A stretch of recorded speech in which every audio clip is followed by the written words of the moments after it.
دونوں جو ممالک ہیں وہ اپنے طاقت کا مظاہرہ کر رہے ہیں اور دونوں جو ہے اپنے ہرمز کے حوالے سے بھی جو ہے اپنے پاور کو استعمال کرنے کی بات بھی کر رہے ہیں. تو آپ کو لگتا ہے کہ اس صورتحال میں چائنا کے لیے یہ سوٹیبل ہوگا کہ وہ اس جنگ میں مداخلت کرے اور کسی سولوشن کی طرف دونوں فریقوں کو لے کر جائے؟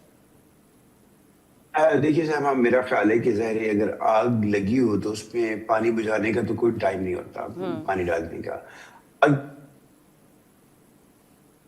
جی بہت رائٹلی اور بہت جسٹیفائڈ اور بڑے مؤثر انداز میں کی ہے. اب جنگ اگر 3 مہینے ہمیں اس میں ڈیلے نظر آیا ہے، یا جیسے امریکہ تھریٹ کرتا تھا کہ ہم سویلائزیشن کو ختم کر کے رکھ دیں گے، اس صورتحال کو اگر آپ دیکھیں تو پاکستان کو بہت کریڈٹ جاتا ہے. اسی طرح اگر آپ چائنا یا رشیا یا کوئی بھی ملک اگر امن کی بات کرے گا تو اس پہ تو کوئی خرچہ نہیں ہوتا. اس جنگ میں جانے سے مراد اگر کوئی پارٹی بننا ہے، فریق بننا ہے، تو پھر اس کے کانسیکوینسز ہیں، پھر اس کے نقصان ہیں. تو پارٹی فریق نہیں بننا چاہیے، لیکن اگر پیس کی بات ہے تو وہ ضرور کرنا چاہیے. وہ اسی لیے چائنا نے پہلے بھی کہا ڈپلومیٹکلی حل کریں. اور اب اگر ریجن کے اندر یا چائنا کے پڑوس میں اگر یہ سب کچھ ہوگا تو اس سے یہ تو نہیں ہے کہ چین متاثر نہیں ہوگا، اس کی اکانومی متاثر نہیں ہوگی، اس کی ٹرانسپورٹیشن متاثر نہیں ہوگی. دنیا کا ہر ملک کسی نہ کسی طریقے سے اس سے متاثر ہوگا اور اس کے لوگ متاثر ہوں گے. تو اس سے بچنے کے لیے ضروری ہے کہ جتنی وہ ایفرٹ کر سکتے ہیں وہ کریں. لیکن چین کا ظاہر یہ اصول رہا ہے کہ وہ غیر ضروری مداخلت ایسے ایشوز میں کرتا نہیں ہے. بٹ اب مجھے لگتا ہے کہ وہ اسٹیج آ گیا ہے کہ جہاں پہ چائنا کو ایک اچھے میڈیٹر کے طور پہ دنیا کی ایک پریزیڈنٹ ٹرمپ خود کہہ چکے کہ ظاہر ہے وہ ایک شیئرنگ سپریم پاور ہے دنیا کے اندر، بڑی پاور ہے، تو ان کو رول پلے کرنا چاہیے اس کے اندر. اور رشیا جس طرح ابھی ہم بات کریں میڈیشن کی، پاکستان، قطر اور مصر کی جو ثالثی کا رول آپ نے دیکھا، اس وقت آپ کیا سمجھتے ہیں کہ جو ثالث ممالک ہیں ان کے لیے کیا چیلنجز ہیں، ان کو کیا حکمت عملی اختیار کرنی چاہیے اس وقت اس صورتحال میں، تاکہ جو کشیدگی ہے اس میں کچھ کمی آ سکے اور جو معاملات ہیں وہ پیس ٹاک کے حوالے سے ہی ان کا جو ہے کوئی نہ کوئی حل نکلے؟ اس میں تو کوئی شک نہیں ہے کہ ثالث وہ ترکی ہو، وہ قطر ہو، پاکستان ہو، پاکستان پرائمریلی چیلنجز تو ہیں اس وقت. اور آپ نے تھوڑا دیکھا ہوگا کہ ایفرٹ ہونے کے باوجود تھوڑا اب یہ تاثر آنے لگا ہے کہ ثالث بھی تھک رہے ہیں. جی اب اگر دو جو متعارف فریق ہیں، ایسا تو نہیں کہ ان کا نقصان نہیں ہو رہا، جانی مالی ہر طرح کا نقصان ہو رہا ہے، دونوں طرف سے ہو رہا ہے. امریکہ میں اگر آپ دیکھیں تو آلموسٹ ایک رف جو اندازہ ہے کہ 50 سے 60 بلین ڈالر آلریڈی اس پہ خرچ ہو چکا ہے. اور اتنی قیمت لوگوں نے مہنگائی کی شکل میں دی ہے، ان کی پاکٹ کے اوپر بھی برڈن آیا ہے ود ان کنٹری. تو قیمت تو ہر کوئی دے رہا ہے. میرے جیسا ایک عام آدمی جو بیٹھا ہے، پیسفل آدمی بیٹھا ہے، وہ بھی اس جنگ کی قیمت دے رہا ہے امریکہ کے اندر بیٹھ کے. تو اسی طرح ایران کے اندر آپ دیکھ لیں، وہ دنیا میں آلریڈی آئسولیٹڈ تھے اور اس جنگ کے بعد جو ہے وہ ان کی مالی حالت مزید کمزور ہوئی ہے، پریشرز مزید ان کے اوپر بڑھے ہیں. تو لیکن اس کے باوجود اگر وہ لڑنے پہ تیار ہیں، آئی ڈونٹ نو کہ ایران کی کیلکولیشنز کیا ہیں. مجھے کبھی کبھی ڈر لگتا ہے کہ ایران مس کیلکولیٹ کر رہا ہے، مس ریڈ کر رہا ہے چیزوں کو. اس کو لگتا ہے کہ وہ کسی طرح اس جنگ کو بڑھاوا دے اور نومبر تک لے جائے، پریزیڈنٹ ٹرمپ کی پارٹی جو ہے الیکشن ہار جائے. پریزیڈنٹ ٹرمپ اب یہ کہتے ہیں کہ مجھے اس کی پرواہ نہیں ہے. اگر کوئی یہ سمجھتا ہے کہ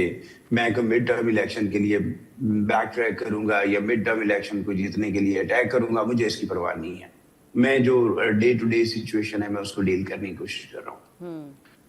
تو اگر اس مس ریڈنگ میں امریکہ ویسا ہی قدم اٹھا لے جیسا پریزیڈنٹ ٹرمپ تھریٹ کر چکے ہیں، تو پھر سوچیں کہ اس کے کانسیکوینسز کیا ہیں. اور دوسری ایک بات، اس میں کوئی شبہ نہیں ہے کہ ایران نے مزاحمت شو کی ہے، لیکن کب تک؟ جب ایکسٹریم پہ یہ چلی جائے گی یہ جنگ تو اس کا نتیجہ تو تباہی ہے. الٹیمیٹلی تو میں یہ نہیں کہہ رہا کہ سویلائزیشن مٹ جائے گی، بڑی ریزیلینس ہے قوم کے اندر، لیکن نقصان ایسا ہو جائے گا جس کو سمیٹنے میں بہت وقت لگے گا، جس سے سنبھلنے میں بہت وقت لگے گا. ایران آلریڈی بہت تکلیف میں ہے، ہم سب محسوس کر سکتے ہیں اس کی تکلیف کو، لیکن بات چیت کی طرف آنا چاہیے. اور یہ جو چھوٹے موٹے انٹرسٹ ہیں اس کی طرف ذہن دوڑانے کی ضرورت نہیں ہے. پیس کی بات ہو رہی ہے, پیس کریں, تھوڑا ایک دو قدم پیچھے بھی ہٹنا پڑتا ہے. میں مذہبی اسکالر نہیں ہوں, نہ میں اس کا ریفرنس دینا چاہتا ہوں, لیکن اگر ہم 1400-1500 سال پہلے کے کچھ معاہدوں کی بات کریں تو اپیرنٹلی ایسے تھے کہ لگتا تھا کہ تکلیف دہ ہیں مسلمانوں کے لیے, آپ صلی اللہ علیہ وسلم کے لیے اور ان کے ظاہر رفقا کے لیے, لیکن آپ صلی اللہ علیہ وسلم کے وزڈم نے یہ پروو کیا کہ پھر وہ فائدے میں آئے. تو ایرانی لیڈرشپ کو بھی اگر ایک دو قدم پیچھے ہٹنا پڑے تو ہٹنا چاہیے, لچک دونوں طرف ہونی چاہیے. اچھا, اس کے حوالے سے بتائیے گا کہ ایران میں جب سے یہ جنگ ہے تو مڈل ایسٹ کے حوالے سے جو ممالک ہیں جن پہ جوابی اٹیکس ایران کر رہا ہے, امریکی بیسز, آپ کیا سمجھتے ہیں کہ امریکی بیسز کی جو ضرورت اور جو اہمیت اس جنگ سے پہلے تھی, کیا اب تک وہ برقرار ہے مڈل ایسٹ کے اندر؟ بڑا یہ مشکل سوال ہے آپ کا, یہ اس کا جواب دینا بڑا مشکل ہے. اس کی وجہ یہ ہے کہ اوورال تو جو کانفیڈنس ہے خلیجی ممالک کا وہ شیٹر ہوا ہے. ان بیسز کا مقصد کیا تھا؟ ان بیسز کا مقصد یہ تھا, پرائمریلی دو مقصد ہیں. یعنی امریکہ کے لیے, امریکہ جو ہے وہ سیکیورٹی گارنٹی کر رہا ہے کیونکہ ایران کے خلاف ایک طرح سے سنی بلاک وہاں پہ موجود ہے اور امریکہ ان کو گارنٹی کر رہا ہے ان کی سیکیورٹی کو, اور پروو یہ ہوا ہے کہ امریکہ وہ گارنٹی نہیں دے سکتا ہے. اور انہوں نے اڈے کیوں دیے ہوئے تھے؟ اس لیے دیے ہوئے تھے کہ ایک ان کو سیکیورٹی مل رہی ہے, دوسرا جو ٹیکنالوجیکل ایڈوانسمنٹس ہیں وہ بھی امریکہ شیئر کرے گا ان کے ساتھ. تو اب لگتا یہ ہے کہ ایک ری وزٹ تو کریں گے سارے لوگ ان بیسز کو رائٹ اوے. یہ نہ تو یہ ختم ہوتی ہوئی نظر آ رہی ہیں اور نہ ہی یہ زیادہ کوئی ان کو فائدے مند نظر آ رہی ہیں. تو ڈاؤن دا روڈ میں بھی 2-4-6 سال کے بعد اس کی کوئی حیات یا اس کی کوئی شکل بدلے یا پورا ایک سیکیورٹی پیراڈائم جب تک نیا وجود میں نہیں آ جاتا تب تک تو یہ رہیں گی. لیکن اٹیکس جو ہیں خلیجی ممالک کے اندر انہی بیسز کو ٹھکانہ بنایا جا رہا ہے. ظاہر ہے وہ ہدف اس میں 100% ایکوریسی بعض وقت نہیں بھی ہو سکتی, تو وہ تو جسٹیفائڈ بظاہر نظر آتا ہے. مطلب ہمارے یہاں عام طور پر لوگ کہتے ہیں کہ دیکھیں ایران اپنے خلیجی ملکوں پہ اٹیک کیوں کر رہا ہے. اگر ایران کے اوپر اٹیک انہی ملکوں سے ہو رہے ہیں, انہی ملکوں سے ہو رہے ہیں, تو وہ الٹیمیٹلی وہی ریسپونڈ کرے گا. اور بیسیکلی وہ امریکہ کی ٹیریٹری نہیں ہے, ٹیریٹری وہ ظاہر خلیجی ممالک کی ہے. لیکن اگر امریکی بیسز وہاں پہ ہیں تو اس کا ہدف بھی وہی ہوگا. وہ امریکہ تک شاید اس کی ایکسیس نہیں ہے, پہنچ نہیں ہے اس کے پاس ایسے ہتھیار نہیں. اچھا, جس طرح ہم دیکھ رہے ہیں کہ ایران اور امریکہ کی جنگ میں آئل پرائسز جو ہے وہ انکریز ہو رہی ہیں, پھر ڈکریز ہو رہی ہیں, تو اتار چڑھاؤ تو ابھی ہم دیکھ ہی رہے ہیں. لیکن آپ کیا سمجھتے ہیں کہ اگر اس جنگ یہ طویل ہوتی ہے تو تیل کی جو قیمت ہے عالمی منڈی میں وہ $150 فی بیرل تک اگر جاتی ہے تو اس کے کیا اثرات آپ دیکھ رہے ہیں امریکن عوام پہ اور امریکی سیاست کے اندر, اور اس کے جو اثرات ہوں گے پھر اس کو ڈیل کرنے کے لیے کیا ابھی ریپبلکنز کے پاس اتنی کیپیسٹی ہے کہ وہ ان جھٹکوں کو پھر برداشت بھی کر سکے؟ نہیں, دیکھیے تیل کی جو پرائسز ہیں اس نے آلریڈی بہت ڈیمیج کر دیا ہے. ٹھیک ہے, اور اس کو یعنی اب اس وقت اگر صلح بھی ہو جائے, تیل کی قیمتیں نیچے بھی آ جائیں تو بھی لوگوں کو واپس اپنے اس پہ. میں آپ کو مختصراً سمجھانے کے لیے آپ کی آڈینس کو, یہاں پہ تنخواہ ابھی بھی سینکڑوں میں ہے. جیسے پاکستان میں لاکھوں میں لوگوں کی تنخواہ ہوتی ہے, تو یہاں پہ سینکڑوں یعنی 3,000 سے 5,000 سیلریڈ کلاس جو ہے, میں ڈاکٹرز, انجینئرز اور آئی ٹی کے لوگوں کو اگر چھوڑ دیں تو ایوریج جو انکم ہے وہ لوگ یعنی 300 سے 600, تو ابھی تک یہ انکم ان کی سینکڑوں میں ہے. تو سینکڑوں کے اندر آپ کو صرف فیول کے اوپر اگر آپ کی کاسٹ $100-150-200 مہینے کی بڑھ جائے تو وہ غیر معمولی ہے. وہ لوگ اتنا آسانی سے اس کو افورڈ نہیں کر سکتے. تو باقاعدہ آپ کو لوگ اس کی کمپلینٹ کرتے ہوئے نظر آتے ہیں. آپ لوکل چینلز دیکھیں, اخبار پڑھیں, تو ان کے بجٹ کے اوپر بہت بھاری ہو جاتا ہے. تو آف کورس اس کے کانسیکوینسز پہلے بھی یا اس کا ڈیمیج ہو چکا ہے. اب ڈیمیج کنٹرول کی کوششیں ہیں, اور اگر نہیں ہوتا ہے تو ظاہر ہے اس کے اثرات جو ہیں وہ آلریڈی ہم ایکسپیکٹ کر رہے ہیں کہ نومبر کے الیکشن میں آئیں گے. زیادہ تر کی یہ توقع ہے کہ پریزیڈنٹ ٹرمپ اور ان کی پارٹی کو اس کا نقصان ہوگا. لیکن اگر